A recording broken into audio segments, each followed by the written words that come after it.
Why might you want to keep track of your moods? It could be that tracking the changes in your mood might help you understand what triggers those changes and help you put some strategies in place to manage your moods a little better.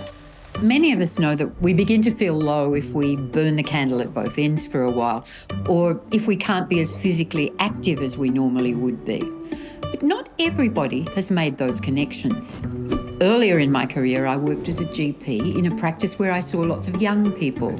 Often those young people had problems with anxiety and depression. For some, their moods would fluctuate wildly in ways they found inexplicable, and they would get themselves into all sorts of trouble trying to damp down the difficult emotions with alcohol, drugs or risky behaviour, or sometimes with interpersonal conflict. Like many adults, these young people had often not been able to work out what triggered the changes in their moods. As we talked about it, they could sometimes identify things like exam stress, come-downs after drugs, or not enough sleep as potential triggers. But not everyone could do that, and not everyone was convinced that this was even part of the story. That's where mood monitoring comes in.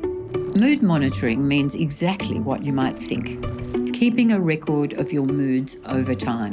Often people do it because they come across it on a website recommendation. Others because their GP or therapist suggest that it might be useful to get a clearer picture of what's happening for them over time.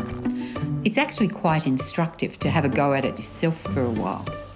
It's best to persevere with a mood monitoring activity for at least 2 weeks if you can. It's not difficult. Just a score out of 10 for each day, or sometimes twice a day.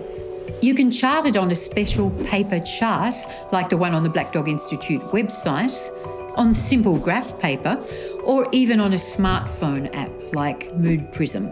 The important thing is to chart some of the things that you've identified as possible triggers, just to see if there's a correlation. It might be conflict at work or with friends or family, not enough sleep, poor diet, excess alcohol, forgotten medications, increased pain, lack of exercise, financial worries, or any number of other things. Sometimes it's amazing what keeping a mood chart uncovers.